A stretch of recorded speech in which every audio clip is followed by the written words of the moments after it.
Hi my lovelies, welcome back to my channel. I hope you all are safe and doing well.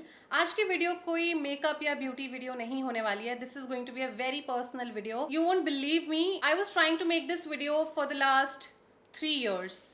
पिछले 3 fathers day से मैं सोच रही थी कि मैं फादर्स डे पे ये वीडियो बनाऊंगी, पोस्ट करूंगी, बट मुझसे नहीं हो पाता था। आई विल बी वेरी ऑनेस्ट। इस साल भी मैंने फादर्स डे पे सोचा कि मैं ये वीडियो बनाऊंगी and I am gonna share the story of my life and everything what happened to him and how he passed away. Because if you don't know, in case you're new to my channel, I have been raised by a single mother and I'm currently 26. I'll be turning 27 in October.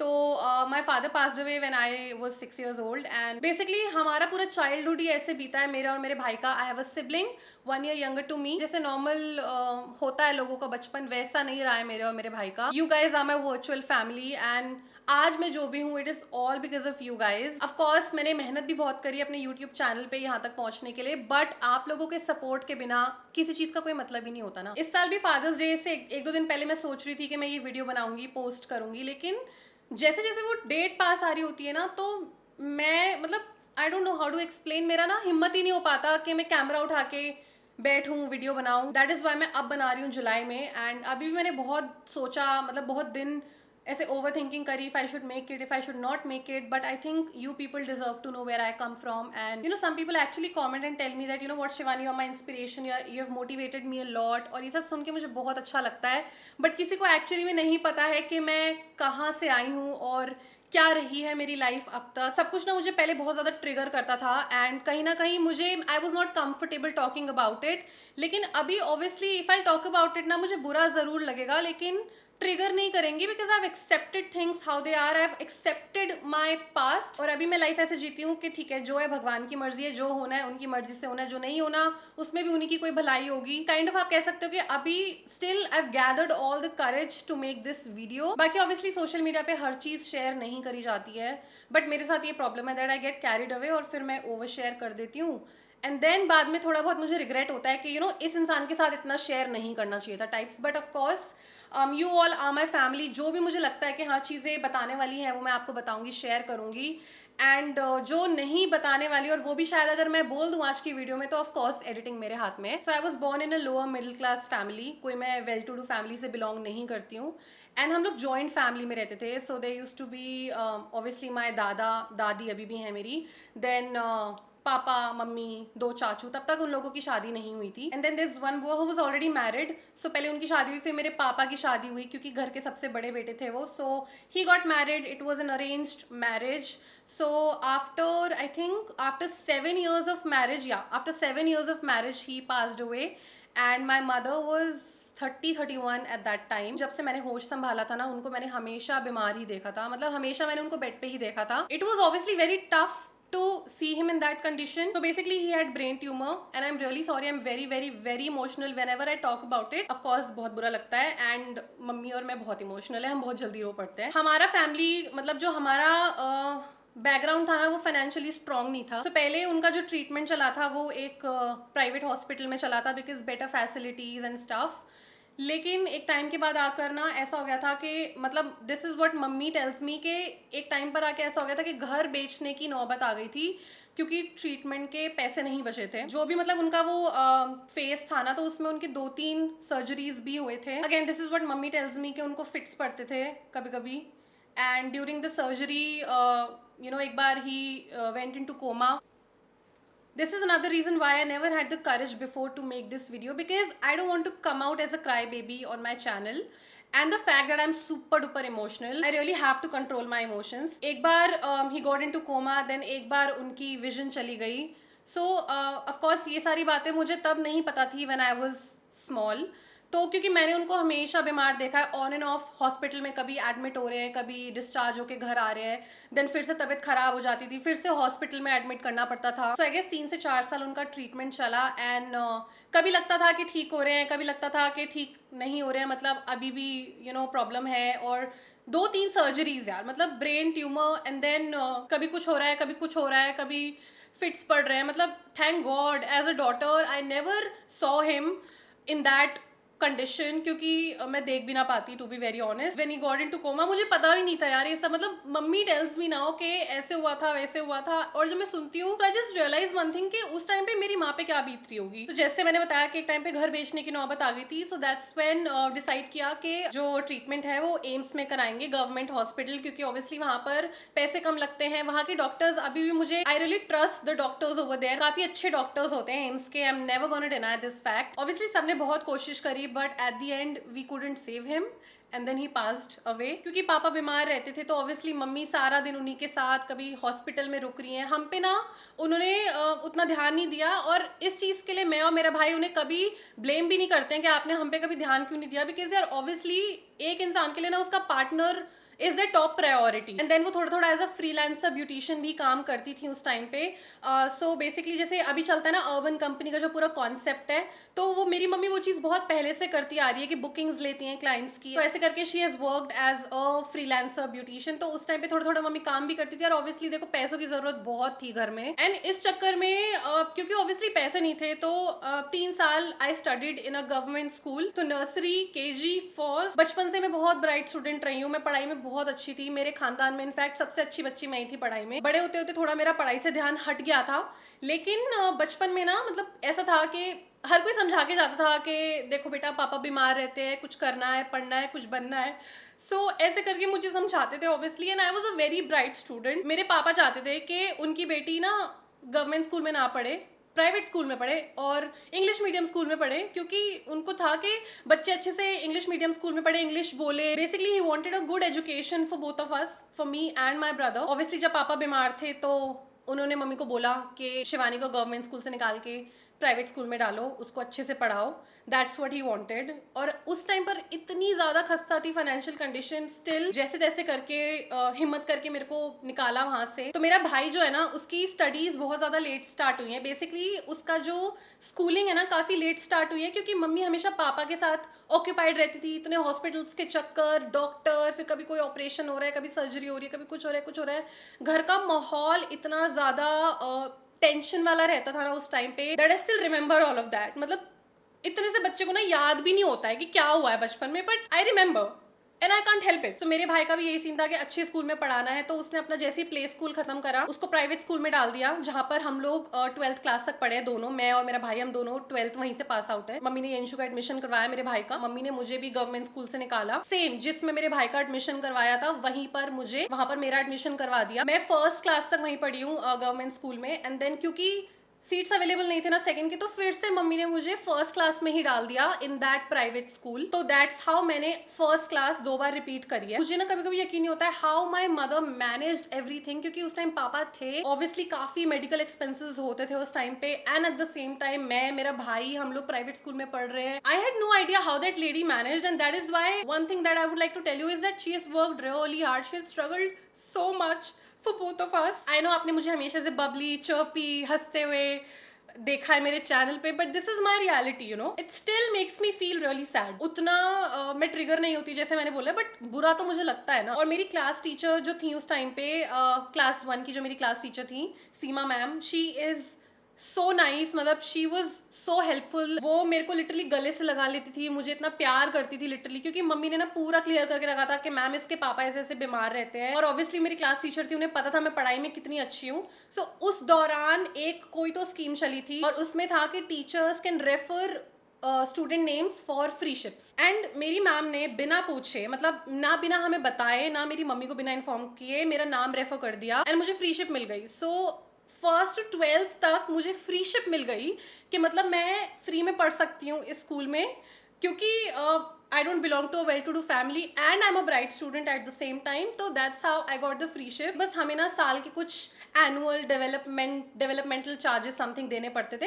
एक छोटा सा amount था, but obviously मेरी कभी fees नहीं गई, but मेरे भाई की पूरी फीस गई। ट्राई भी करा था, आई थिंक सेम मैम ने मेरे भाई की क्लास टीचर से बात वगैरह करके कि इसकी हम लोग योगेश की स्कॉलरशिप करने का ट्राई करते हैं, बट क्योंकि सिबलिंग के पास ऑलरेडी फ्री शिप थी, तो ऐसे दूसरे सिबलिंग को स्कॉलरशिप नहीं दे रहे थे। बट एटलीस्ट ये था उनके लिए कि चलो एक बच्चे का तो बोझ हल्का हुआ, कि यू नो वो आराम से पढ़ सकती है, कोई प्रॉब्लम नहीं होगी उसकी एजुकेशन में। तो मुझे 6 महीने होते उस स्कूल में, and I still remember it was my half yearly exams. Papa was in hospital that time and mummy कह भी रही थी कि बेटा बर्थडे नहीं मनाना, पापा की तबीयत बहुत खराब है, बहुत खराब है. मुझे अभी भी वो चीज़ याद है कि मम्मी मुझे ट्यूशन से लेने आई थी. आई नो मेरे भाई को कुछ भी याद नहीं था उस टाइम पर. अभी भी उसको लगता है जब मैं उसको बताती हूँ ना कि मुझे ये चीज़ें याद है, एंड ही इज़ लाइक तुझे इतना कैसे याद है, मुझे कुछ भी याद नहीं है. तो मम्मी मुझे ट्यूशन से लेने आई थी एंड देन हम लोग जा रहे हैं, घर जा रहे हैं, जा रहे हैं. मम्मी वाज लाइक कि बेटा बर्थडे नहीं मनाएंगे, पापा की तबीयत बहुत खराब है. तो मैंने बोला अच्छा मम्मी चलो मैं क्लास में सिर्फ टॉफीज तो बांट लूँ ना एटलीस्ट, में हम बर्थडे सेलिब्रेट नहीं करेंगे ये वो. It was my birthday the next day and एक रात पहले my father passed away. For the longest time मैंने अपना बर्थडे सेलिब्रेट नहीं किया because as a daughter it was the biggest nightmare for me that you know उनका जो भी लास्ट राइट्स है वो हो रहे हैं on my birthday. It was so hard, I cannot even tell you all. For so many years मुझे ऐसा लगता था ये दिन क्यों आ रहा है, ये दिन ना आए. मतलब I used to literally pray to God कि नहीं मेरा बर्थडे स्किप हो जाए, ना आए ना आए ना आए. जब मैं बड़ी हुई आई स्टार्टेड रियलाइजिंग कि अगर आज पापा होते तो वो ना चाहते कि मैं आज के दिन अपने जन्मदिन के दिन उदास रहूं, अपसेट रहूं, बेसिकली ऐसे मायूस होकर बैठी रहूं. Obviously he would want me to be happy, to celebrate. So that's when I started celebrating my birthday a little bit. मम्मी ने मेरा 18th बर्थडे बहुत अच्छे से मनाया था. That's the only birthday I remember जो हमने अच्छे से सेलिब्रेट किया था. उसके बाद से मुझे लगा कि नहीं, अगर आज पापा होते वो बहुत मेरे लिए बहुत खुश होते. मैं जहाँ पे भी हूँ मुझे देख के वो बहुत खुश होते. तो that's when I started celebrating my birthday properly. जो भी हमारी फादर डॉटर मेमोरीज रही होंगी मुझे हार्डली एक दो मेमोरीज याद है. I always saw him lying on the bed, sick, कमजोर, डल एकदम. So when he passed away, मेरा उस दिन एग्जाम भी था, मेरे हाफ ईयरली एग्जाम्स चल रहे थे, मेरे जीके का एग्जाम था. My class teacher got to know, उन्होंने मुझे पास कर दिया एग्जाम में. अगर मैं अटेम्प्ट भी करती एग्जाम मैं फर्स्ट ही आती क्लास में. क्योंकि मैं हर एग्जाम में हमेशा मैं फर्स्ट ही आती थी, तो मैम ने मुझे पास कर दिया. मतलब उन्होंने हमारी इतनी हेल्प करी है. आई डोंट थिंक कि कोई और टीचर होती तो इतना समझती घर की प्रॉब्लम, घर की सिचुएशन. सो क्लास 12 तक we did not have to pay my फी. मेरे भाई की फी जाती थी. और कभी कभी ऐसा होता था कि you know we did not even have the money to buy books. जैसे नया सेशन स्टार्ट होता था, नई क्लास स्टार्ट होती थी, 3-4 बार तो मैंने खुद एप्लीकेशन लिखी है 3-4 साल के ऐसे ऐसे फाइनेंशियल इश्यूज है घर में and we can not afford books for the new session. School मेरी बुक्स भी स्पॉन्सर करता था कभी कभी and I am really grateful. मतलब मेरा स्कूल बहुत हेल्पफुल रहा है. आई थिंक जब मैं पढ़ती थी ना स्कूल में, people were so understanding as in the faculty. They were so understanding. ये जेन्युइन प्रॉब्लम है घर में and at the same time the child has a potential. तो काफी टाइम ऐसा हुआ. Then we started buying second hand books. I think that is very normal. मतलब it is okay to study from second hand books. तो काफी time हमने second hand books से भी पढ़ाई करी है. तो इसमें कोई शर्म की बात नहीं है कि आप नई बुक से पढ़ो या सेकंड हैंड बुक से पढ़ो. आपको बुक मिल रही है ना बस पढ़ने को, मेरे हिसाब से दैट इज इनफ. कुछ लोगों को यार एजुकेशन तक नसीब नहीं होती है. बाकी प्राइवेट स्कूल्स के कंपैरिजन में फीस कंपैरेटिवली थोड़ी कम थी. एंड जैसे जैसे मम्मी यंशु की फीस का तो मैनेज कर ही लेती थी because she was actually working. अब सो उन्होंने काम कभी नहीं छोड़ा. मतलब I think when my papa passed away, उनकी डेथ के 2 हफ्ते बाद ही she resumed work because she was simply told कि these are your kids, now you have to take care of them. तुमको ही करना है अब इनका अपब्रिंगिंग, तो अब तुम ही देखो. मतलब सुन के ऐसा लगता है कि क्या कैसे किया होगा, क्या चल रहा होगा दिमाग में, अंदर से कितना टूटा होगा इंसान. बट बाहर से तुमको स्ट्रांग होना है क्योंकि तुम्हारे 2 बच्चे हैं जिनका तुमको ध्यान रखना है. And when there was nobody to support you and my mummy was really young, she was 30-31 like I said. So एक होता है ना कि गेट मैरिड अगेन, लोग कहते थे गेट मैरिड अगेन. उनको बस एक सिंपली ये चीज कह दी गई थी मम्मी को, अच्छा if you want to get married go get married but you can not take your kids along with you. And then उनका कभी मन भी नहीं करा टू गेट मैरिड अगेन. उनको था कि अब यही मेरे बच्चे हैं, इन्हीं को अच्छे से पाल पोस के बड़ा करना है, इन्हीं की अच्छे से परवरिश करनी है. कोई आ रहा है घर पे मिलने, कोई रिलेटिव आ रहा है, बहुत ज्यादा से सिंपैथी मिलती थी. And that is another reason I don't like when people sympathise with me. क्योंकि हो गया मेरा यार, मतलब कितना कोई आ रहा है कह रहा है कुछ बनना है बेटा, पापा का नाम रोशन. भाई मुझे पता है मुझे करना है. हाँ मैं बच्ची थी लेकिन मुझे समझ थी. मैंने, मेरे भाई ने कभी फालतू के शौक नहीं रखे हैं. कभी मम्मी को ऐसे जैसे बच्चे फैल जाते हैं ना, हाँ मुझे हमें ये चाहिए, हमें दिलाओ, मैं और मेरा भाई हम कभी वैसे नहीं रहे हैं. हमेशा घर की प्रॉब्लम समझी है, फाइनेंशियल इश्यूज समझे हैं. पता है कि मम्मी इतना ही कर सकती हैं. जो भी बेसिक नेसेसिटीज हैं वो मम्मी ने हमेशा, उनमें कोई कमी नहीं रखी है. तो for so many years we lived with the family in the joint family, my father's family home. वहाँ का एनवायरनमेंट वाज आल्सो एक आपके सर पे तो ये चीज है that you know you have to do something in life, नाम रोशन करना है. एंड देन घर का माहौल वाज बहुत खराब. We were not treated well. मतलब आई एम नॉट सेइंग कि पूरी फैमिली खराब थी, नहीं ऐसा नहीं है, but a few people in the family I can say, मतलब they were even jealous. I'm not even gonna specify the gender, he or she, but all I can say is that they were even jealous कि हम पढ़ाई में अच्छे क्यों हैं, हम अच्छे मार्क्स क्यों लाते हैं, मैं और मेरा भाई। मैंने बचपन से घर में कलेश देखे, एंड एज अ किड मैं इतना ज्यादा ट्रॉमेटाइज हो जाती थी कि घर में लड़ाई हो रही है, कभी कोई चिल्ला रहा है किसी पे, कभी कोई चिल्ला रहा है। ये चीजें मुझे एक टाइम पर बहुत ट्रिगर करती थी। आर्ग्यूमेंट्स होते थे, डिसएग्रीमेंट्स होते थे, बहुत चीजें होती थी। And that time we used to live in a 3 BHK। So उसमें से एक रूम में मम्मी और हम दोनों रहते थे, और जब मेरे पापा थे तब तक माय बड़े चाचू got married. And I am talking about all of these things very openly because Indian house holds में झगड़े होना, लड़ाइयाँ होना, कलेश होना is a very normal thing. मैंने आज तक कोई एक ऐसा घर नहीं सुना है जहाँ पर लड़ाई ना होती हो, मतलब लड़ाई ना हुई हो, जहाँ डिसएग्रीमेंट्स ना हुए हो लोगों के, जहाँ आर्ग्यूमेंट्स ना हुए हो, जहाँ कलेश ना हुए हो। सबके घर की एक ही कहानी है, टॉपिक्स अलग अलग होते हैं, but at the end of the day लड़ाई झगड़े is a very normal thing in Indian house holds. Indians कभी शांति से रह ही नहीं सकते मेरे हिसाब से। सो घर का माहौल was really bad, mummy was not at all treated well. उस टाइम पर आई वॉज बहुत ज्यादा, मतलब मैं गुस्से में आ जाती थी। ऑब्वियसली मैं सुना दूंगी, मैं बोल दूंगी कुछ, एंड मम्मी वॉज लाइक नहीं तू चुप रह, तू छोटी है, तू नहीं बोलेगी, तू ये वो। तो मम्मी ने मुझे हमेशा ऐसे चुप करवा के रखा कि नहीं बोलना, बड़े हैं नहीं बोलना। और मेरा भाई हमेशा से ना इंट्रोवर्ट रहा है, और उसको ना पसंद नहीं है, मतलब वो किसी से चिल्ला के बात भी नहीं करता है। ऑब्वियसली मैं बहुत ज्यादा थी कि नहीं, मैं गलत होता हुआ मैं देख ही नहीं सकती हूँ, whether it's happening with me और with my mother. I can not ignore all of this.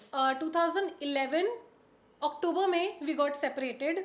Mummy bought a house, a very small 1 BHK for all of us. के मतलब क्योंकि एक टाइम के बाद ऐसा हो गया था कि बस बहुत हो रहा है, बच्चों की पढ़ाई खराब हो रही है, घर का माहौल अच्छा नहीं है। ऑब्वियसली पढ़ाई बहुत खराब हो रही थी तो वो मार्क्स में दिख रहा था। सिचुएशंस ऐसे क्रिएट कर दिए गए थे that you know that planning, plotting, कहीं ना कहीं we were indirectly asked to leave. So एक छोटा सा 1 BHK लिया और हम वहां पर शिफ्ट हो गए। ट्रस्ट मी, उस टाइम पर वो 1 BHK में जाके जो हम सुकून की नींद सोए थे ना, कि यहाँ पर कलेश नहीं होंगे, यहाँ पर कोई एक दूसरे पे चिल्लाएगा नहीं, यहाँ पर हम आराम से रह पाएंगे, यहाँ पर हम ठीक से रह पाएंगे, ठीक से सो पाएंगे, ठीक से पढ़ पाएंगे। 2011 में आई थिंक आई वाज 13 और 14, एंड यू नो व्हाट, उस 1 BHK में हम अभी तक रह रहे थे, पिछले साल तक।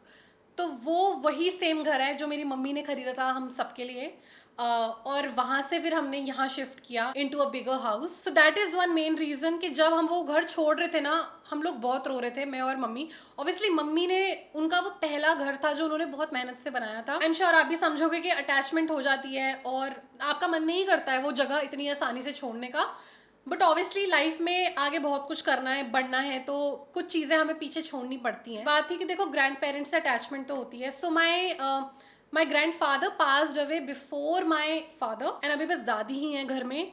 अभी उनकी भी तबीयत बहुत ज़्यादा ढीली रहती है। बेसिकली जहाँ पर पहले हम रहते थे वहाँ पर जो मेन रोड थी, वो मेन रोड क्रॉस करके ही मम्मी बॉट दैट 1 BHK।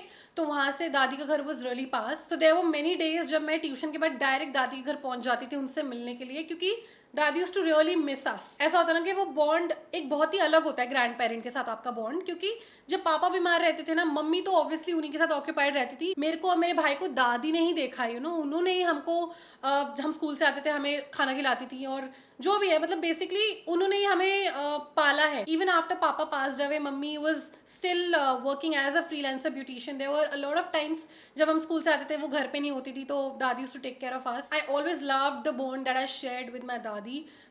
एंड मेरी लाइफ में father figure used to be my बड़े चाचू। तो जैसे ऑब्वियसली कुछ भी होता था तो मम्मी उन्हीं से शिकायत करती थी, मेरे भाई की, क्योंकि हम शरारती तो थे ही, मैं और मेरा भाई तो बहुत शरारती रहा है अपने टाइम पे। And I am the only girl in my family, मतलब there is my brother, then जो बाकी लोग हैं उनके भी ऐसे बॉयज ही हैं। So all 3 of us, mummy, me, मेरा भाई, for some people we were never really a part of the family. So I can actually say कि because of them we had to leave the house. मतलब मैं literally खुद को रोक रही हूँ कि मैं बहुत ज़्यादा कुछ स्पेसिफाई ना कर दूँ, बहुत ज़्यादा कुछ ऐसे डिटेल में डिस्क्राइब ना कर दूँ। I am still keeping a lot of things private, पता है। बस मैं बार बार आपको बोल रही हूँ that we were not treated well, mummy was not treated well by anybody. So yeah इतना आप समझ जाओ। जैसे मैंने बोला that for some people we did not even exist in the house. So for example if mummy is at work और something is cooking in the house, so we were never offered. We always used to call mummy के, mummy we are hungry, please bring something. ये तो मतलब बहुत ही कम बातें हैं जो मैं बता रही हूँ. So there was somebody in the family who always disliked me, my brother, my mother, वो इंसान हमें पसंद ही नहीं करता था. So this one person really spoiled my childhood. Did a lot of other things also which I'm not gonna share. Until date I don't even talk to that person. ना मुझे करना भी है. The person does not exist for me anymore. Karma is a very big thing. It is everything. Like seriously. तो कोई आपके साथ बुरा करेगा ना, karma will hit them hard. That's what happened. Like seriously, I've seen that in front of my eyes. The person who did wrong with us, whatever was happening. Now when I tell mummy ki mummy, that's the karma.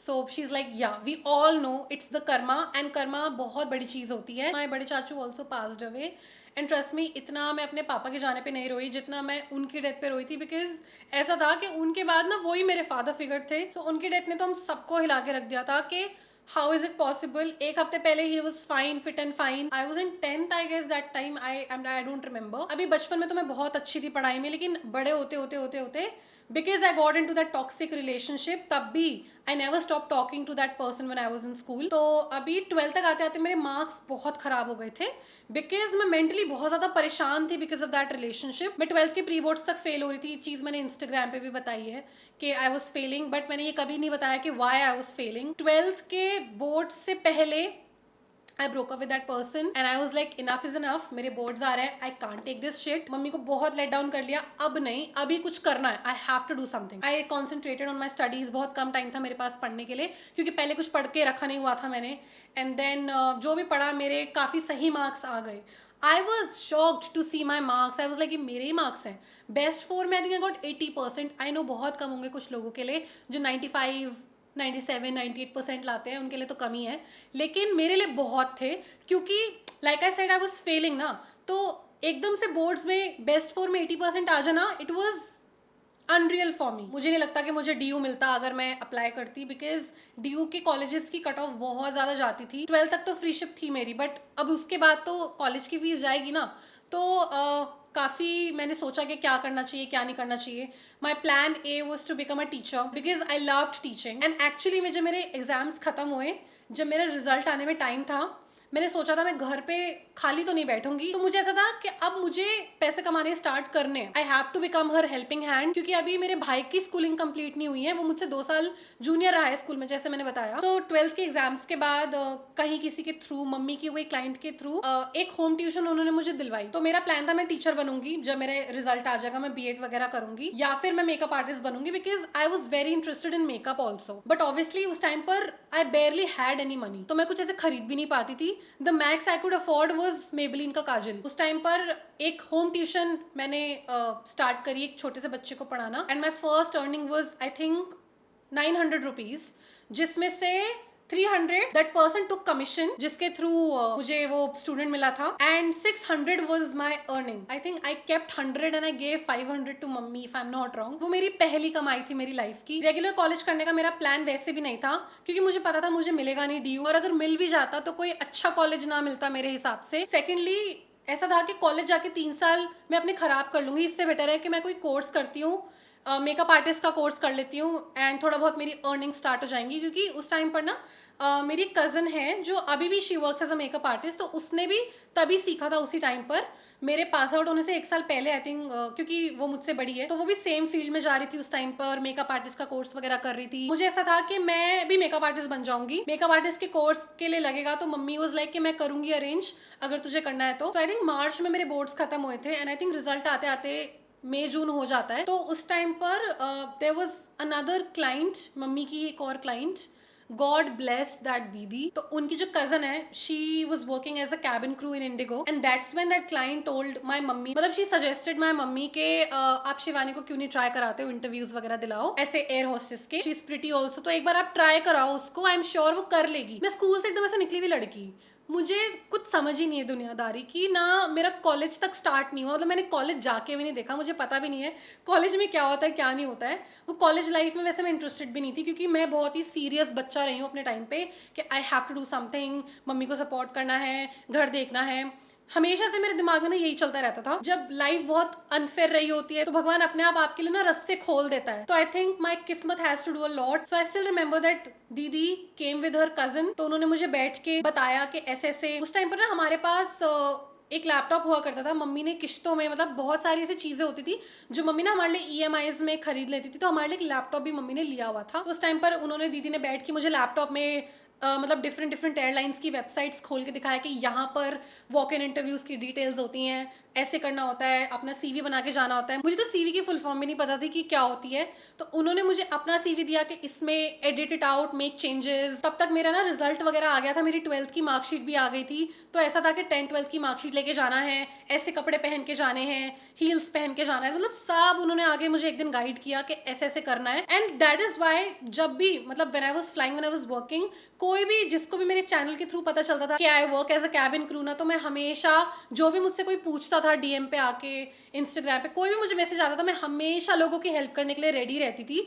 अभी भी मैं, बहुत बार ऐसे होता है that I do guide people कि ये करना है, वो करना है, क्योंकि मुझे पता है कि व्हाट इट फील्स लाइक के जब आपको खुद नहीं पता होता है कि कैसे करना है, फिर कोई आकर, ऐसा ना भगवान का भेजा हुआ फरिश्ता कि वो आकर आपको सिखा रहा है, समझा रहा है कि ऐसे करना है, वैसे करना है, आपको गाइड कर रहा है। इसलिए I am always ready to help people जो भी कैबिन क्रू बनना चाहते हैं। आज की डेट में भी लिटरली क्लासरूम से निकलकर एक बड़ी एयरलाइन के एक ऑफिस में जाके इंटरव्यू देना, मैं क्या बताऊं, मैं कितनी डरी होती थी, मैं कैसे चली जाती थी, मतलब हिम्मत करके। मम्मी हमेशा मेरे साथ जाती थी, कभी ऐसा एक इंटरव्यू नहीं गया जहां मैं अकेली गई हूँ। जब मैं इंटरव्यू देने जाती थी, हमेशा वो वेटिंग रूम में बैठे होती थी। तो सबसे पहला इंटरव्यू दिया था मैंने जेट एयरवेज के लिए, प्रॉपर ऐसे मैं अपने सारे डॉक्यूमेंट्स रेडी करके गई थी। और हम लोग हमेशा मेट्रो से गुड़गांव ट्रैवल करते थे, जब भी ऐसे मम्मी को मुझे ले जाना होता था ना इंटरव्यूज वगैरह के लिए। We always used to take metro, I think best option है। तो मैं प्रॉपरली ऐसे शर्ट, स्कर्ट, लेगिंग्स, हील्स में से मेट्रो में हम जाते थे। उस टाइम पर मैं रिजेक्ट हो गई थी, तो पहला इंटरव्यू दिया। Of course I was really under confident, मैं ठीक से फ्लुएंटली बोल भी नहीं पा रही थी, मतलब मुझे इंग्लिश आती थी, लेकिन एक होता ना कॉन्फिडेंस नहीं था फ्लुएंटली बोलने का, किसी से आराम से एक नॉर्मल कॉन्वर्जेशन करने का। देन आई टोल्ड मम्मी कि मैं नहीं जाऊंगी दोबारा, उन्होंने मुझे रिजेक्ट कर दिया। किस्मत बहुत बड़ा रोल प्ले करती है, बिकॉज वहां पर इतने इतने, मतलब ऐसे ऐसे लोग आए होते हैं ना जो इतने सालों से ट्राई कर रहे हैं और फिर भी उनका नहीं हो रहा है। उन दीदी ने मुझसे बात करी कि ऐसे नहीं करते हैं, मतलब ऐसे मायूस नहीं होते हैं, ऐसे अपसेट नहीं होते हैं, दोबारा जा, with each and every interview ना यू विल गेट बेटर, तुझे पता चलेगा, तुझे समझ आएगा कि इंटरव्यू दिया कैसे जाता है। तो फिर से I gathered all the courage and that's when I decided to give my second interview for SpiceJet। वहां पर मैं गई and I got selected in the first round। वो just normally पूछते थे ना कि क्या करा है अभी, मतलब क्या कर रहे थे इससे पहले। मैं सबको ये बताती थी कि मैं स्कूल में पढ़ती थी। एक चीज I would like to tell you, I was always honest with the interviewer. मैंने कभी वो पैराग्राफ्स नहीं रट के गई मैं कि I love meeting new people, that's why I want to become a cabin crew. मैं हमेशा ये बोलती थी that I need this job because there are so many financial issues in the family. I really want to support my mother. I've been raised by a single mother. She has done enough. Now it's my time. Clearly, मतलब clear cut बात करके आती थी interview में, ऐसा नहीं था। तो I got selected in the first round. Second round हुआ, I got selected again. Confidence आया कि ठीक है कोई बात नहीं, पहले रिजेक्ट हो गई थी, अब मैं सिलेक्ट हुई हूँ ना। अब क्योंकि वो दीदी की जो कजन थी वो ऑलरेडी इंडिगो में थी, और उस टाइम पे इंडिगो बहुत ज्यादा चल रही थी, India's number 1 airline. I think Vistara बहुत न्यू था उस टाइम पे, तो मुझे ऐसा था कि मुझे भी इंडिगो में इन दीदी की तरह ही मुझे यूनिफॉर्म चाहिए and stuff like that. I was baby that time. तो फिर अभी इंडिगो का वॉक इन इंटरव्यू का डेट मैंने देखा, चेक करा, रिज्यूम वगैरह लेके मैं चली गई फिर से मम्मी के साथ, and got selected in the first round, got selected in the second round. अभी ऐसा था कि दोबारा से बुलाते हैं वो आपको फिर कभी किसी और दिन पे। एक चीज ये हो गई थी कि स्पाइसजेट और इंडिगो ने दोनों ने सेम डे पे बुलाया था, तो obviously I had to choose कि या मुझे स्पाइसजेट में जाना है, मुझे इंडिगो में जाना है।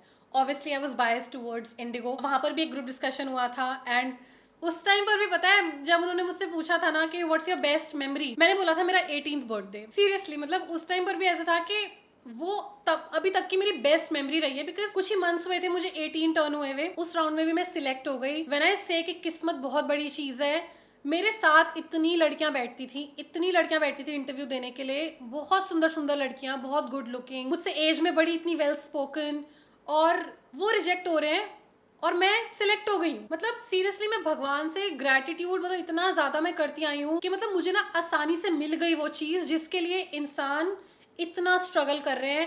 मतलब लड़कियां 4-4 5-5 सालों से ट्राई कर रही है, वो फर्स्ट राउंड में रिजेक्ट होके जा रही है। और जब मैं सुनती थी कि 4 साल से ट्राई कर रही हूँ मैं, मेरा नहीं हो रहा है, मुझे सुन के इतना धक्का लगता था, कहीं ना कहीं मैं डर भी जाती थी कि यार ये इतने टाइम से ट्राई कर रही है, इनका नहीं हुआ तो मेरा कैसे होगा। लेकिन डेस्टिनी से कोई नहीं जीत सकता है। इंडिगो में मेरा फाइनल राउंड लिया था senior vice president of IndiGo miss Suman Chopra.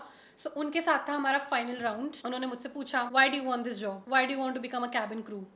लोग वही अपना पैराग्राफ चला रहे हैं, love meeting new people, love exploring places. उन मैम के सामने तक मैंने जाके बोल दिया, ma'am I want to support my mother and ऐसे है, अभी मेरा स्कूल कंप्लीट हुआ है। शी वाज एक्चुअली कंसर्न्ड कि मैं अपनी स्टडीज कैसे कंप्लीट करूंगी। मैंने उनको बोल दिया, ma'am I will do it open school of open learning से मैं कर लूंगी। ऐसा होता है कि अगर आप पढ़ाई कर रहे हो ना तो आपकी एयरलाइन आपको फिर लीव्स दे देती है एग्जाम डेट्स पे। तो मैंने मैम को क्लियर कर दिया कि ऐसे है, I really have to earn money और मुझे बस करना है, have to do it and I have a single mother, lots of responsibilities, because my brother is still in school. I cracked the interview, so that's how I got the job in Indigo. ये सब बातें मैंने इतनी detail में कभी अपने channel पे नहीं बताई हैं। Obviously I've made videos how you can become a cabin crew. कभी इतना डीप में जाके मैंने बताया नहीं कि ऐसे होता था। उस टाइम पे मुझे उस टाइम पे कोलकाता बेस मिला था। So when I got selected in the first round, तो वो कोई भी आपको बेस पकड़ा देते हैं, मुझे कोलकाता बेस मिला था। अब मुझे ऐसा था कि यंशु स्कूल जाता है, मतलब मेरा भाई स्कूल जाता है, मम्मी अकेली है, तो अभी मैं भी चली जाऊंगी तो फिर कैसे चीजें मैनेज होंगी। मतलब पहली बात तो मैं खुद कैसे रहूंगी। जब फाइनल राउंड मेरा क्लियर हो गया था,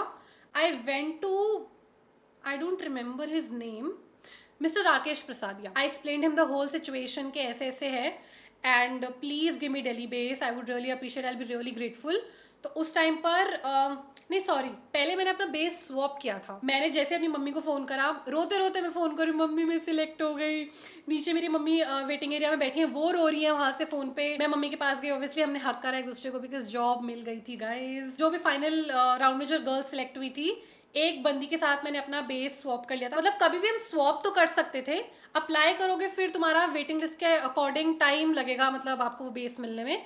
तो उस टाइम पर दैट गर्ल वांटेड कोलकाता और उसके पास था जयपुर बेस। तो I swapped my base with her. I was like yeah you take Kolkata, I take Jaipur, क्योंकि ऐसा था कि एटलीस्ट दिल्ली से 6 घंटे दूर है। उसने मुझे जयपुर भेज दिया। Then I went to mister Rakesh Prasad and I explained him the whole situation, पूरा एक्सप्लेन करा and he was like, Shivani I am not promising you but I will try what I can do for you. When I was going to complete all the documentation work and stuff, तो मैं obviously मैं खुश थी कि मुझे job मिल गई है, but मुझे है कि मुझे जयपुर जाके रहना पड़ेगा। काफी लोग करते भी थे, ऐसा नहीं है, बट मैं कहती हूँ ना, किस्मत डेस्टिनी से कोई नहीं जीत सकता। दिल्ली बेस उन्होंने मेरा करके फिर मेरा सारा डॉक्यूमेंटेशन कराया। मैं खुद को बहुत ज्यादा लकी मानती हूँ एंड देन आसपास के लोग भी ना बहुत ज्यादा अंडरस्टैंडिंग होते हैं। While all of this was happening, मैं ऑलरेडी अपना यूट्यूब चैनल स्टार्ट कर चुकी थी। मैं रेगुलर नहीं थी, आई will B very honest. Training के टाइम पर तो ऐसा था कि सैटरडे संडे को ऑफ मिलता था, तो मैं सैटरडे संडेज पे भी मैं फिल्म करती थी, लेकिन मैं 1-2 वीडियो से ज्यादा नहीं बना पाती थी। और ऐसा था कि फिर एडिट करने के लिए भी टाइम चाहिए, फिर आपको पढ़ाई भी करनी है। अच्छा, एक चीज बहुत अच्छी थी कि मैं स्कूल से ऑलरेडी पढ़ाई करके आ रही, तो अभी ट्रेनिंग में जाकर इतने मोटे मोटे मैनुअल्स होते थे हमारे, तो मुझे प्रॉब्लम नहीं हुई फिर से पढ़ाई करने में। मेरे बैच में सबसे छोटी मैं थी, आई वॉज 18। लिटरली मेरे बैच में मेरा 19th बर्थडे सेलिब्रेट हुआ है गाइज। मेरे लिए मेरी जॉब ही प्रायोरिटी थी उस टाइम पर, क्योंकि यूट्यूब से अर्निंग्स आना आपको बहुत टाइम के बाद स्टार्ट होती है। एकदम से आप एक्सपेक्ट नहीं करते हो कि अरे आप स्टार्ट हो जाओ वीडियोस बनाना और एकदम से पैसे आने लग जाए, नहीं, सालों लग जाते हैं। आज कोई तगड़ा इन्फ्लुएंसर है, उसके कोई घर में स्टार्ट करेगा, उसके मिनट से पहले 100 के हो जाएंगे।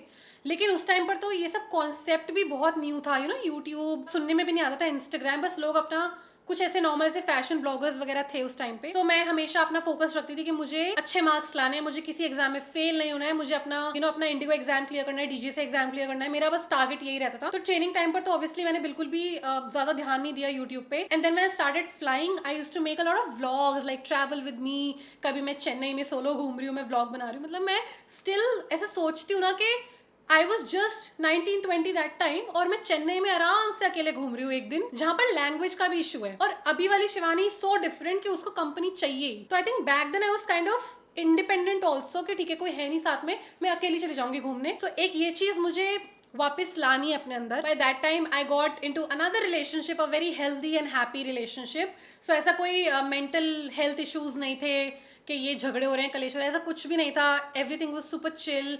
एंड मैं जब भी लेओवर पे जाती थी, I try to make videos. कभी कभी तो मैं अपने होटल रूम में ही मेकअप वीडियोस बनाना स्टार्ट कर देती थी। ऐसे करके मैंने अपने चैनल पे भी थोड़ा बहुत ध्यान दिया। उस टाइम तो ना मेरी मम्मी को पता भी नहीं था कि क्या होता है यूट्यूब, क्या करती रहती है। और EMIs पे मैंने अपना फर्स्ट आईफोन खरीदा था, आईफोन 6s, क्योंकि आपकी छोटी छोटी ख्वाहिशें तो देखो होती है ना। देन कुछ टाइम के बाद I got my first ever DSLR। सब कुछ मैंने अपने सैलरी से परचेज किया है, बट हमेशा EMI बनवाती थी क्योंकि वन टाइम पेमेंट करने का कोई बजट ही नहीं होता था। तो अपने फोन से मैं छोटे मोटे ऐसे ट्रैवल व्लॉग्स बना लेती थी उस टाइम पर। लेकिन ऑब्वियसली मम्मी देखती थी, मम्मी वाज लाइक कि जॉब पे फोकस करिए, क्या है मतलब, तेरे को यहाँ से कुछ मिलता भी नहीं है, why are you wasting your time. क्योंकि उस टाइम पर किसी को पता ही नहीं था कि क्या पोटेंशियल है यूट्यूब का, क्या है आगे, क्या स्कोप है। इंडिगो में I work for around 2.5 years and making videos was never a problem while I was working there. जो मेरे में कॉन्फिडेंस आया, जो मेरी पर्सनैलिटी डेवलप हुई है, all thanks to aviation, job of a cabin crew. काफ़ी कुछ सीखने को मिला। ऑब्वियसली मेरी एज छोटी ही थी उस टाइम पर, बट स्टिल काफ़ी मतलब एक एक्सपोजर मिल गया था। कम्युनिकेशन स्किल्स मेरे काफ़ी ज़्यादा अच्छे हो गए थे, बिकॉज इंटरव्यू में भी मैं घबराई हुई होती थी। तो फ्लाइंग के टाइम पर काफ़ी चीज़ें improve हुई, लाइक पॉलिश हो गई basically. The credit goes to my previous job. So after IndiGo I switched my airlines from IndiGo to Vistara. वहां पर ऑब्वियसली इशू आ गया था that you can not make videos while you are working with us, while you are a Tata employ. उन्होंने मेरा channel बंद करने को बोला। So I think for around 6 months मैंने अपने सारे वीडियोस मुझे प्राइवेट रखने पड़े, बट मुझे पता था मैं रुकने तो नहीं वाली हूँ। मैं ये चीज पे गिव अप नहीं करूंगी, because I knew my potential. छोटे मोटे आ जाते थे कोलैबोरेशन, जैसे 5,000 रुपए तक के। मुझे पता था आज 5 आ रहे हैं, कल को 50 आएंगे, एंड मेरा इसी चीज में इंटरेस्ट है। मतलब जॉब मैं कर रही थी because I wanted to earn money to support my family. Layovers पे मैं जाती थी, मैं 2 दिन में होम सिक हो जाती थी। There were many times I used to get so anxious, मैं इतना घबरा जाती थी फ्लाइट से पहले। I used to report sick, but of course मेरे लिए वो जॉब ही छोड़ देना वाज नॉट एन ऑप्शन। वहां से भी ऑब्वियसली मुझे ऐसा था कि अब ये भी मुझे एयरलाइन छोड़नी पड़ेगी। That's when I applied for Air India. I got selected. कोई इंटरव्यू वगैरह नहीं था, कोई टेस्ट था। I clear the test because I was already an experienced crew. तो हमारी 1 महीने की ट्रेनिंग थी बस हैदराबाद में। तो जब कंफर्मेशन मेल आ गया था that I am selected air India में, मैंने विस्तारा से रिजाइन कर दिया। I think it was 2019 when I joined air India. 2020 में पैंडेमिक स्टार्ट हो गया था। 2019 में ट्रेनिंग कंप्लीट करी 1 महीने की। तो मेरी फैम फ्लाइट्स वगैरह लगी, उसके बाद थोड़ा डॉक्यूमेंटेशन वर्क होना था काफी सारा, तो बहुत ज्यादा डिले होती गई चीजें। And by the time I started flying, एकदम ऐसे लॉकडाउन हो गया। आई was already focusing on my channel. मैं हैदराबाद में थी, मैंने वहां पर भी थोड़ा बहुत कंटेंट बनाया था। और फिर ऑब्वियसली लॉकडाउन में तो मैं अपने चैनल पे फोकस कर ही रही थी। आई think after the lockdown, after pandemic, मेरा चैनल ग्रो होना स्टार्ट हुआ। एक्चुअली मेरी पूरी ग्रोथ ही ना, मतलब 0 to 100K तक की ग्रोथ ही मेरी इतनी ज्यादा स्लो रही है। And obviously I was a beauty creator. मैं मेकअप वीडियोस मुझे पसंद था, मुझे मेकअप करना भी पसंद था, मेरे को मेकअप वीडियोस बनाना भी पसंद था, और मेरे जॉब की रिक्वायरमेंट भी थी कि मुझे मेकअप करना है ईच एंड एवरी डे। तो ऑब्वियसली सैलरी से मेकअप खरीदती थी तो बुरा नहीं लगता था, ऐसा लगता था कि जॉब के लिए ले रही हूँ, और फिर साथ में कंटेंट भी बना लेती थी। But I always use to save, हमेशा। मतलब we did an investment, we bought another house in the same building जहाँ पर हम 1 BHK में रहते थे। वहीं का 3rd फ्लोर हमने परचेज कर लिया था। A big part of my salary use to go there as an EMI। तो आप इन्वेस्टमेंट कह लो, सेविंग्स कह लो। पैसे की कमी ना बचपन से देखी है, मतलब शुरू से देखा है पैसे की कदर करना आती है, बिकॉज बचपन से देखा है कि पैसा ना हो तो कितना ज्यादा डिफिकल्ट हो जाती हैं चीजें। एंड पैसे की वजह से रिश्ते भी खराब हो जाते हैं, चाहे वो मैं हूँ, चाहे वो मेरा भाई है। हमने कभी कोई ऐसे फालतू खर्चे नहीं करे हैं। टचवुड, थैंक यू भगवान जी, शुक्राना गुरु जी। मैं I am earning well still. मुझे ऐसा नहीं कि मैं फालतू का पैसा उड़ाऊं, मैं कभी से फालतू का पैसा नहीं उड़ाती हूँ। If I am buying clothes और makeup, that is the requirement of my current job, you can say. कभी कभी बाकी इन्फ्लुएंसर्स को देख के ऐसा लगता है okay I should also get this luxury bag और दिस लग्जरी शूज। लेकिन मुझे ऐसा लगता है कि बेवकूफ़ी है इतना इतना, मतलब लाखों रुपए खर्च करना on a bag, on a pair of shoes. That's what I think. Obviously सबके अपने अलग ओपिनियंस होते हैं। मैं ये नहीं कह रही हूँ कि जो खरीदते हैं वो बेवकूफ़ी करते हैं। For them it might be an investment. सबका अपना अपना अलग पॉइंट ऑफ व्यू होता है। मेरा ऐसा है कि अगर इन्वेस्ट ही करना है तो मैं गोल्ड खरीद लूंगी जाके। अभी भी मेरा यही माइंडसेट है, आगे जाके चेंज हो जाएगा। बहुत फालतू पैसा होगा अगर उड़ाने के लिए, तो शायद मैं कोई लग्जरी बैग ले लूं या कोई लग्जरी फुटवेयर ले लूं। बट अभी भी, आज भी मुझे ऐसा लगता है कि फालतू के खर्चे नहीं करने हैं। हाँ, कभी कभी खुद को छोटे मोटे ट्रीट्स मैं देती रहती हूँ, लेकिन आई think I deserve it. End of course YouTube channel पे ग्रो होना इतना हार्ड रहा है मेरे लिए। मतलब सीरियसली मैं देखती थी कि मैं जितनी मेहनत कर रही हूँ, साथ वाला भी उतनी मेहनत कर रहा है, उसको ग्रोथ मिल रही है, मैं अभी भी स्टक हूँ। तो एक ये चीज कहीं ना कहीं माइंड में आ जाती है, you start comparing. But now what I have learned is कि आपको कभी भी ना अपनी ग्रोथ किसी और की ग्रोथ के साथ कंपेयर नहीं करनी चाहिए। अगर आप कंटेंट क्रिएटर बनना चाहते हो, कभी भी खुद की जर्नी को, खुद की ग्रोथ को किसी और से कभी कंपेयर मत करना, क्योंकि वो चीज ना फिर आपकी प्रोडक्टिविटी पे भी कहीं ना कहीं असर दिखाएगी. So now I really don't focus on anybody. मतलब कौन क्या कर रहा है, मुझे आई स्वेयर मुझे फर्क ही नहीं पड़ता है. मैं लिटरली बहुत कम यूट्यूब देखती हूँ. पैंडेमिक के बाद मेरा चैनल ग्रो हुआ. मतलब मैं जितना अर्न कर रही थी वाया कैबिन क्रू का जॉब, अब उतना मेरे को यूट्यूब से आ रहा है. तो it's high time I should leave my job and focus on this, because this is something जो मैं हमेशा से करना चाहती थी. आई नो अभी इस वीडियो में मैंने ज्यादा एम्फोसाइज नहीं किया है कि कितना ज्यादा यूट्यूब मेरे लिए मैटर करता था, बट आई होप आपको सुन के समझ आ गया होगा कि मैंने अपनी एयरलाइन बदल ली just because they were not okay with me having a YouTube channel. जिस दिन मैंने रिजाइन किया था ना, उसी दिन मैंने अपनी सारी वीडियोस बैठ के पब्लिक कर दी थी. मुझे ऐसा था I have to start making content again as soon as possible. धीरे धीरे things started getting better. I got so much love on YouTube, touch wood. मतलब सीरियसली, मतलब मैंने लोगों को देखा है, इतना हेट मिलता है कुछ कुछ इन्फ्लुएंसर्स को ऑनलाइन, इतना हेट मिलता है. बट मैं खुद को इतना लकी समझती हूँ क्योंकि audience can make you or break you. And in my case मेरी ऑडियंस जिनको पता है कि मैं एक्चुअल में कैसी हूँ, जो मुझे काफ़ी टाइम से फॉलो करते आ रहे हैं, जो मुझे दिल से प्यार करते हैं, सपोर्ट करते हैं, उन्हें पता है मैंने कभी भी इन सब चीज़ों को लेके, जो भी मेरी लाइफ रही है, मैंने कभी भी ऐसे कोई बैठ के सिंपथी कार्ड प्ले नहीं करा है और मैं कभी करूंगी भी नहीं. I think this is the first and the last time मैंने अपनी कोई लाइफ की स्टोरी ऐसे बैठ के प्रॉपरली बताई अपने चैनल पे.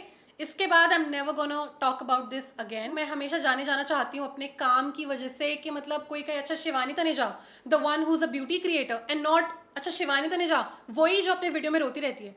सो there is a huge difference. अपने काम की वजह से मैं चाहती हूँ कि लोग मुझे जाने, and I love it when you guys leave such nice comments. मतलब कोई एक इंसान भी मेरी कोई वीडियो लाइक करके जाता है, कमेंट करके जाता है, it truly makes my day. Because उनको नहीं पता है, मतलब सीरियसली आज से पहले किसी को नहीं पता था कि कहाँ से मैं आई हूँ, कितना कुछ देखना पड़ा है, कितनी हार्डशिप्स, कितने स्ट्रगल्स से डील करना पड़ा to get till here, and I'm not gonna stop. I've said this before and I'm saying it again that you guys have changed my life. I know it might sound cliche. मैं पहले भी मेहनत कर रही थी, मैं मेहनत करती आई हूँ YouTube पे. पहले कम करती थी when I had a YouTube channel, when I had a job, when I had a YouTube channel. Wow. 2 साल पहले मैंने got this phone, iPhone 14 Pro Max. तो मैं ये दुबई से लाई थी and I made a shorts video. वो एक इकलौता पीस ऑफ कंटेंट है जिसपे मुझे हेट मिली है. क्योंकि लोगों को लग रहा था कि मैं अपने बॉयफ्रेंड का या अपने बाप का पैसा उड़ा रही हूँ, दुबई में जाके शॉपिंग कर रही हूँ, फ़ोन खरीद रही हूँ. जिनको कुछ पता तक नहीं है यार, मतलब जिनको मेरा बैकग्राउंड तक पता नहीं है कि वहाँ पहुँची हूँ मैं अपने दम पे पहुँची हूँ, मैं खुद मेहनत करके पहुँची हूँ. एक सिंगल रुपया मैंने कभी अपने घर से नहीं लिया है. और वो ऐसे कॉमेंट्स छोड़ के जा रहे हैं कि पापा की परी एंड दिस एंड दैट. तो लोगों को ना पता नहीं होता है, स्पेशली जो आपको फॉलो नहीं करते, जो आपके सब्सक्राइबर नहीं होते हैं, वो कुछ भी आके बकवास करके जाते हैं on the social media. So this is one thing, thick skin रखनी पड़ती है on the social media because you can not expect anybody and everybody to like you. There will be people who will not like me for the way I am, and then there are people who will love me for the way I am. So ये balance मैं समझती हूँ, और ऐसा नहीं है कि कोई मुझे अगर एक नेगेटिव कमेंट छोड़ के जा रहा है तो मैं अपसेट हो जाऊं, बुरा मान जाऊं, रोने लग जाऊं. नहीं, सोशल मीडिया पे कोई मुझे कुछ बोल के जाता है, I really don't care. But when it comes to people whom I no, जो मुझे जानते हैं मेरे ऑफलाइन जिंदगी में, पीपल हु मैटर, जिनके साथ मेरा एक बॉन्ड होता है, my family, my friends, my cousins, the good cousins, तो मुझे इन सब की बातों से ऑब्वियसली बहुत फर्क पड़ता है. लेकिन जो एक कंप्लीट स्ट्रेंजर है, जो मेरा फॉलोअर तक नहीं, जो मेरा सब्सक्राइबर तक नहीं, जिसने मेरी कभी वीडियो तक नहीं देखी आज से पहले, वो मुझे कुछ लिख के जा रहा है, I will not care. Like seriously, ये तो चीज़ मैंने डे 1 से खुद को समझा ली थी कि सोशल मीडिया पे if I am putting my face out there, I will have to deal with criticism. And YouTube पे धीरे धीरे when I started getting brand collaborations, I started making money. जब मेरे घर वालों को दिख गया था, आसपास के लोगों को दिख गया था that this is a serious thing, ऐसे कोई हल्के में लेने वाली चीज़ नहीं है. And जब से उनको समझ आई हैं ये चीज़ें, तब से obviously they have been really supportive. ऐसा नहीं है कि जॉब क्यों छोड़ दी है, क्योंकि देखो उनको ना दिख गया था कि ये इसका मन तो इसी चीज़ में लगता है, करती तो सारा दिन यही रहती है. जॉब पे तो ठीक है जाना पड़ता है जब फ्लाइट होती है, बट जब फ्लाइट नहीं होती है, लेओवर पे मैं जा रही हूँ, तो कभी कभी मैं एडिटिंग कर रही हूँ, कभी कुछ कर रही हूँ, कभी एग्जाम्स होते तो मैं पढ़ाई कर रही होती थी. ऐसे मैंने 3 साल ओपन से अपनी ग्रेजुएशन करी है. उसके बाद मैंने सोचा था मैं मास्टर्स भी करूंगी, but then I got into this whole YouTube thing. I was just focusing on my channel that time, तो वो कभी नहीं हुआ. तो सीरियसली मैंने कभी अपने ऑडियंस को ऐसे हल्के में नहीं लिया है कि हाँ these are some random people. कोई भी क्रिएटर अपने ऑडियंस को हल्के में नहीं लेता है. मतलब सीरियसली एज क्रिएटर्स हम इतना ज़्यादा वैल्यू करते हैं अपनी ऑडियंस को, क्योंकि उन्हीं की वजह से हम लोग यहाँ पहुंचे होते हैं ना. तो I just started doing YouTube full time. I left my job at Air India and I started doing this. And 2019, 2020 से now it's 2024. 4 साल से I'm doing this full time. Last year November में we shifted into this house. वो 1 BHK था, ये 2 BHK है, but यहाँ पर at least I have my own studio space on the terrace.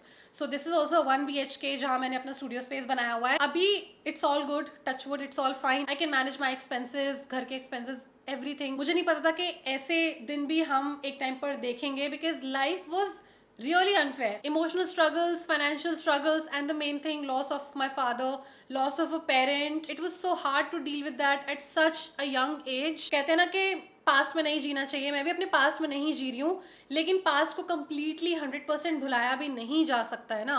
मतलब obviously those bad memories, those sad memories will fade away, but it will be there. You know, ऐसे completely एकदम से vanish नहीं हो जाएंगी. One thing that I will always miss, मतलब मैं कहती नहीं हूँ किसी को that I never got to experience the father-daughter bond. One thing my mummy tells me that आज अगर पापा होते ना तेरे पे बहुत proud होते. I just wish, मतलब I know it is not possible. वो you know कह पाते खुद that he's proud of me, but I know he's watching me from heaven and I know he's proud of me. मेरा literally sir दर्द हो रहा है इस टाइम पे because this topic बहुत sensitive है मेरे लिए topic. My mom tells me he was a very nice person. He was so calm, so mature. Entire life I've seen my mummy struggling, saving even 20 rupees के you know auto के 20 rupees खर्च करने से better है मैं वो भी save कर लूँ, मेरे बच्चों के काम आ जाएंगे, घर खर्च में काम आ जाएंगे. उनका अलग ही रहा है, उनके अपने ही struggles बहुत रहे. You know, managing 2 kids, having no partner, it is so difficult. I've seen her as a daughter. I've seen her struggling, crying to sleep. कभी कुछ हो रहा है, कभी कुछ हो रहा है, कभी कुछ हो रहा है. My heart feels light after sharing everything with you all. So yeah, that's it guys. I know ये वीडियो बहुत लंबी हो गई होगी. आई एम प्रीटी श्योर मैं मिलती हूँ आपसे अपनी नेक्स्ट वीडियो में, नेक्स्ट ब्यूटी या मेकअप वीडियो में. Just one thing I want to say in the end, thank you for making me who I am. I always thought that मेरी life ऐसी ही रहने वाली है और वो कभी बेटर नहीं होगी. So thank you so much. Your love and support means the world to me. I know it's sounding cliche, but I mean it from the bottom of my heart. Thank you, and I would really appreciate if you would keep supporting me like this. Yeah. बहुत emotional हो गई मैं इस video में. I shall see you in my next video. Till then you all please stay safe, stay positive and be kind to yourself and others. Bye bye.